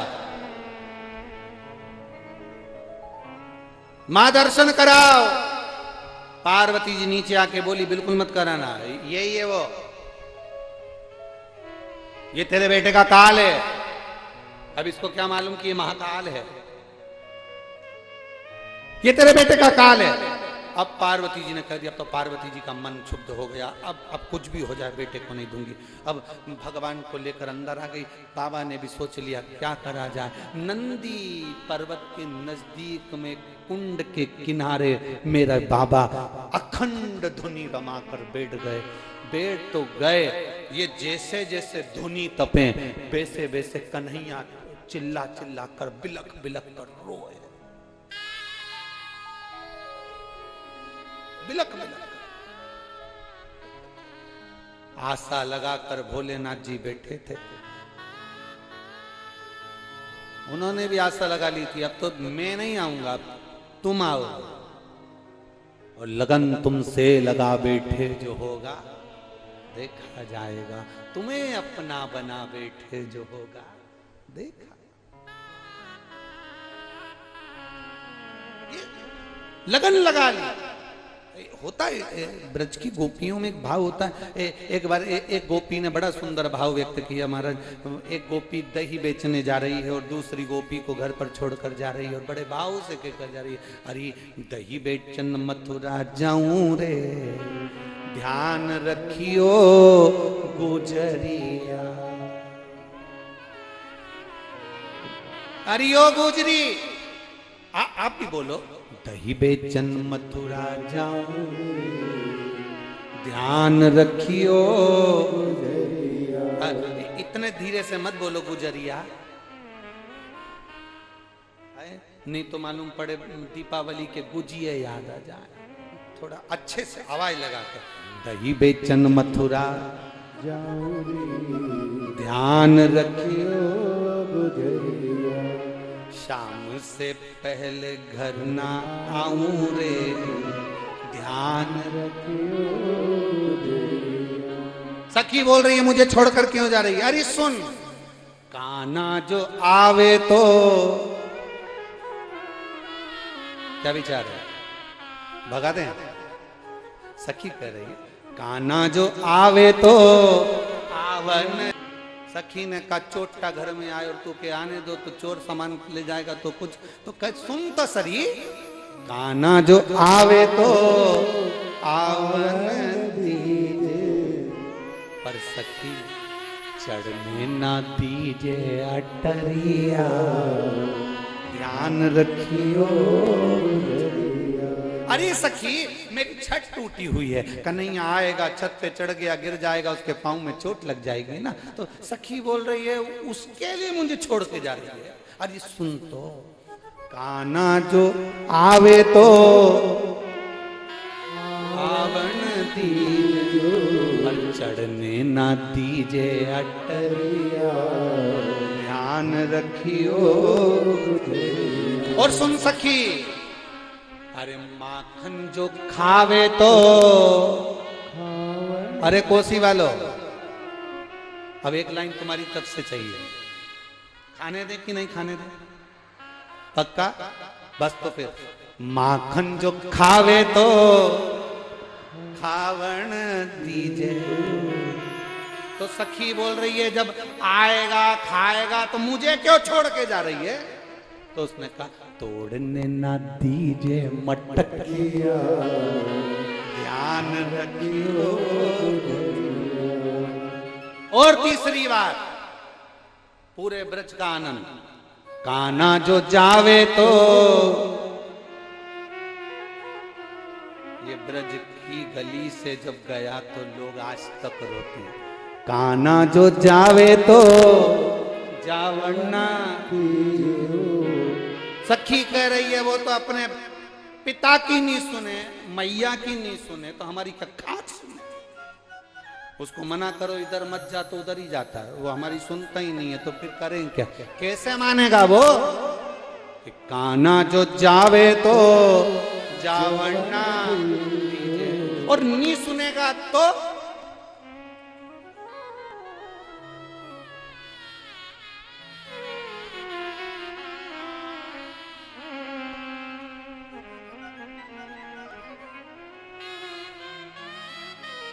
आखिरी का तोड़ है। काना जो जावे तो जावन्ना, और अगर चले गया तो छीन लीजिए बाकी बंसुरिया, ध्यान रखियो। आखिरी में उसकी बंसी छुड़ा लेना, बंसी में उसके प्राण बसते हैं, बंसी में राधा बसती है, बंसी में उसके भक्त बसते हैं, इसलिए उसको छोड़कर कहीं नहीं जाता। छुड़ा छीन लीजिए बाकी बंसुरिया, ध्यान रखियो। कहाँ जाए बाबा, तो यहाँ कह दिया। अब भगवान शंकर ने सोच लिया, अब मैं भी तप करने बैठ गया हूं, आस लगा कर बैठा हूं। शंकर जी का सबसे बड़ा आनंद है, जो शिव से आस लगाता है वो कभी खाली नहीं जाता है, उसका भंडार भर कर ही जाता है। गलती हमारी, गलती संसार के लोगों की, जो दुनिया से आस लगाते हैं, ये हमारा काम कर देंगे, वो हमारा काम कर देंगे, वो हमारा काम कर देंगे, ये हमारा काम कर देंगे। गलती तुम्हारी है जो तुम दुनिया के लोगों से आस लगाते हो। जो शंकर से आस लगाता है वो कभी खाली नहीं जाता। ये इतने पत्र हैं, इन पत्रों को एक बार अगर मौका मिले तो खाली समय में पढ़ना। इसमें सब लिखा है कि आस लगाने का फल क्या होगा। गलत जगह आस लगाओगे वो पूरी नहीं होने वाली। हमारे काका जी हमको ये दे देंगे, हमें वहां से जमीन मिल जाएगी, कोई मुझे गाड़ी दिला देगा, कोई मुझे ये दिला देगा। एक बात आप लोगों को पहले कथा में कही थी, एक छोटा सा लड़का गाड़ी देख रहा था, 4 व्हीलर गाड़ी बड़े अच्छे से देख रहा था। 4 व्हीलर गाड़ी को देखा तो गाड़ी का जो मालिक था उसने उसको कहा आओ तुम्हें घुमा के लाता हूँ। उसने गाड़ी में उसको बिठा लिया, गाड़ी में बिठाया, बड़ा खुश हो रहा था छोटा सा बच्चा। गाड़ी के मालिक ने कहा तुम सोच रहे होगे इतनी सुंदर गाड़ी है, हाँ। तो उस गाड़ी के मालिक ने कहा मेरे भाई ने मुझे गिफ्ट करी है, मेरे भाई ने मुझे गिफ्ट दी।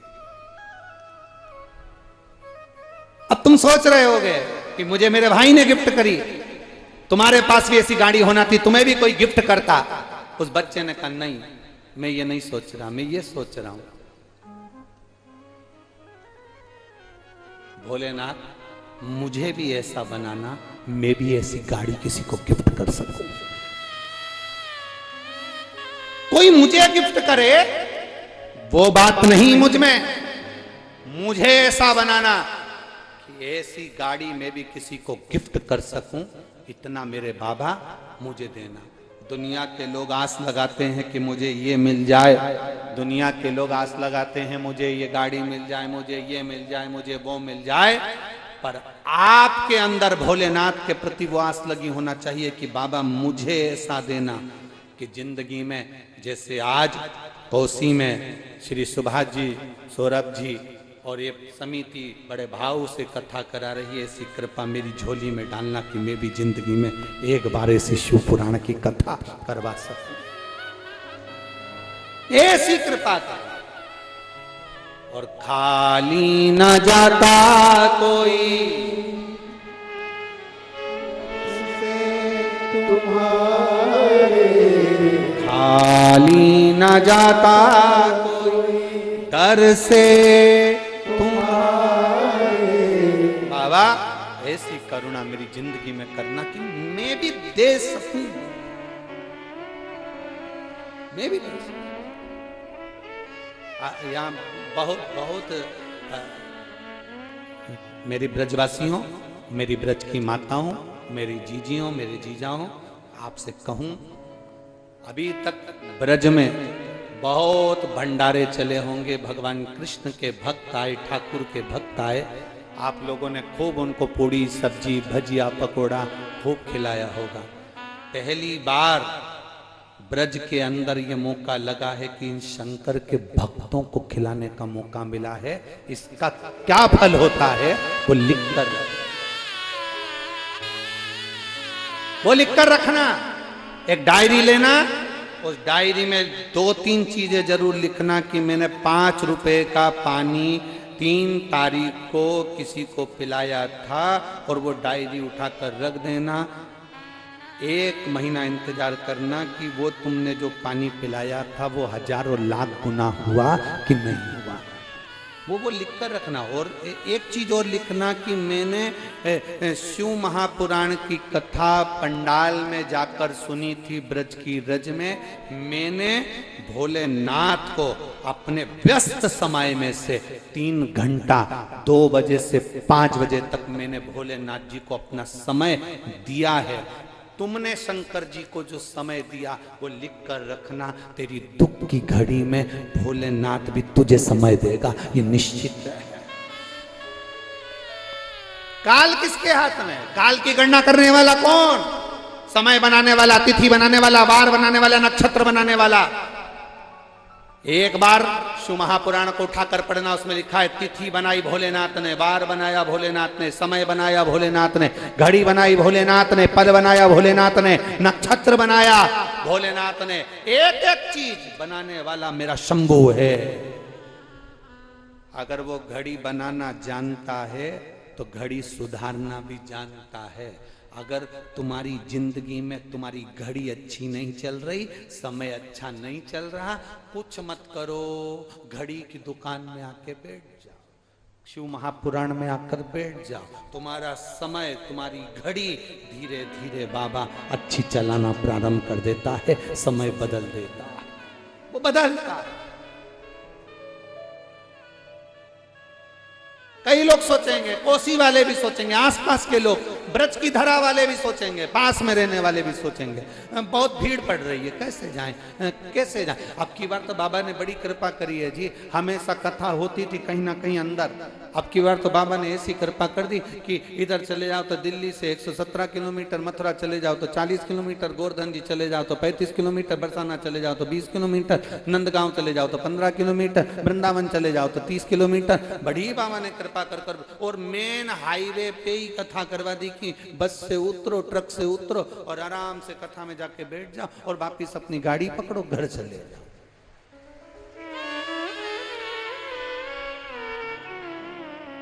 तुम्हें टेंशन नहीं है, तुम तो बढ़िया उतरे चल दिए, टेंशन तो जो व्यवस्था करने में लगे हैं। पर साधुवाद दूंगा, साधुवाद है इस उत्तर प्रदेश की पुलिस को, करिए मत। आस लगाकर बाबा बैठ गए, अब बाबा बैठे तो सरीपन, तो यहाँ बाबा तब करे वहां कान्हा रोए। यशोदा जी ने अपनी वो सखी से कहा, सखी, वो तो सखी कहती मेरा बेटा तो रोए जा रहा है, ठीक ही नहीं हो रहा, करूं क्या। इतने में पार्वती जी ने ध्यान लगाकर देखा कि शिव कृष्ण के बिना नहीं रह सकते, कृष्ण शिव के बिना नहीं रह सकते। तब यशोदा जी से पार्वती जी बोली, लाला को एक बार उस बुजुर्ग बाबा से अपन झाड़ा लगवा कर लेकर आते हैं, तूने तो कहा था वो काल है। इतने में तुरंत पार्वती जी ने कहा, वो काल तो है परंतु वो सबके लिए काल नहीं है, किसी किसी के लिए वो महाकाल भी है, तुम चिंता मत करो। कभी कभी नींद की गोली ज्यादा खा लो तो व्यक्ति के प्राण भी जा सकते हैं, पर कभी कभी डॉक्टर भी लिख देते हैं कि नींद की गोली खाओ तो तुम्हारा स्वास्थ्य ठीक रहे। कभी कभी हमारे लिए गलत जगह पर जाना दुखदायी है, और कभी कभी किसी व्यक्ति के जीवन में थोड़ा सा ज्ञान देना सुखदाई बन जाए, सुखदाई। चलो बजे। पार्वती जी तुरंत यशोदा जी से बोली। यशोदा जी ने कहा कि तुम अपन बेटे को लेकर जाएंगे, और बाबा ने उसको ले लिया तो पार्वती जी मुस्कुराकर बोली, अगर तुम्हारा बेटा उस बाबा की गोद में आ गया ना यशोदा, मैं दिल से कहती हूं, जो एक बार शंकर की चौखट पर चले जाता है, शिवालय में चले जाता है, शंकर के द्वार चले जाता है, शिव महापुराण में चला जाता है, वो फिर बाबा की छत्र छाया में मरते दम तक बना रहता है। कुछ सहज है। जरा एक बार पूरी महाभारत को उठाकर देखिएगा। भगवान कृष्ण ने अर्जुन को, नकुल को, सहदेव को, भीम को, युधिष्ठिर को बारंबार कहा, भगवान शंकर की आराधना करो। अर्जुन से कहते शिव की आराधना करो, भीम से कहते शिव की आराधना करो, युधिष्ठिर से कहते शिव की आराधना करो। एक बार दोनों हाथ उठाकर बोलेंगे, बोला आशीश्वर महादेव की हर हर। भगवान शिव विराजमान हुए आशीश्वर महादेव के रूप में। इधर देवराज को भगवान भक्ति पर प्रदान करते हैं।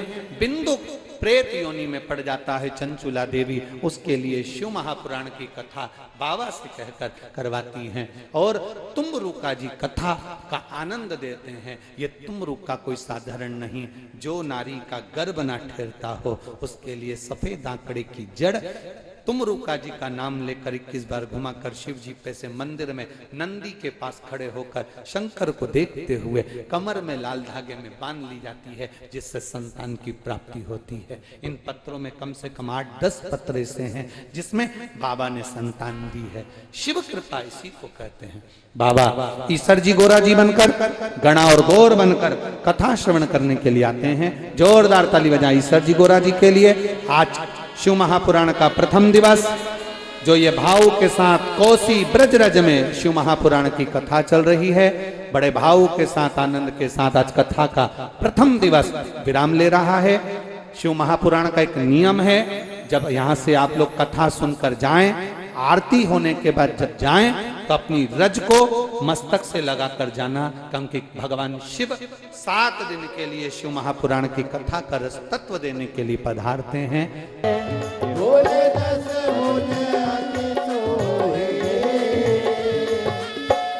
तीनों रूप निरखता, त्रिभुवन जन मोहे।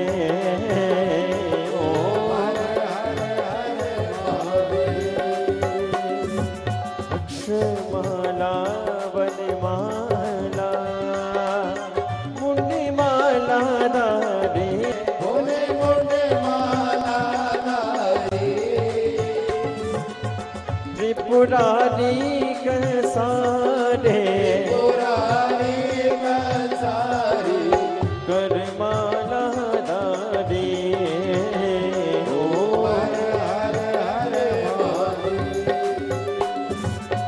श्वेतांबर पीतांबर बागांबर अंगे, बोले बागांबर आगे, सनकादिक गरुड़ादिक, कादिक ब्रह्मादिक, भूतादिक संगे।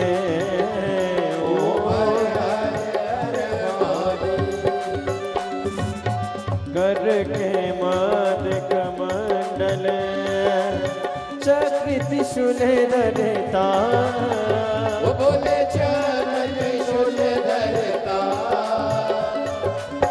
जग करता जग हरता, जग करता जग हरता, जग पालन करता। ओम हर हर हर महादेव। ब्रह्मा विष्णु सदा शिव जानती अभिवेका, बोले जानत अविवेका, प्रणय अक्षर के मादे, अक्षर ने मादे, तीनों एका। ओम हर हर हर महादेव।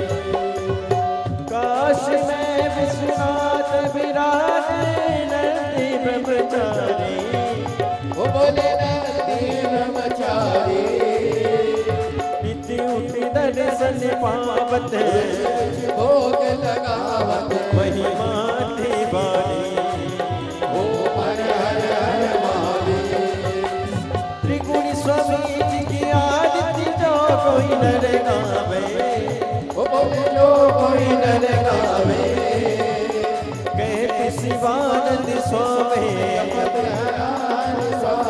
सुख संपत्ति पावे ओम हर हर हर महादेव जय शिव ओंकारा बोले बज शिव ओंकारा बोले पाले बज का प्यारा बोले ऊपर जलधारा ब्रह्मा विष्णु सदा बोले भोलेनाथ महाशिव हर नागे धारा ओम हर हर हर महादेव कर्पूरे गौरव गंगावतारम संसारी सारम बुद्धे ध्यान सदा वसंतम ज्ञान विंदे भवं भवानी सैनं नमामि अच्युतं केशवं राम नारायणं कृष्णं दामोदरं वासुदेवं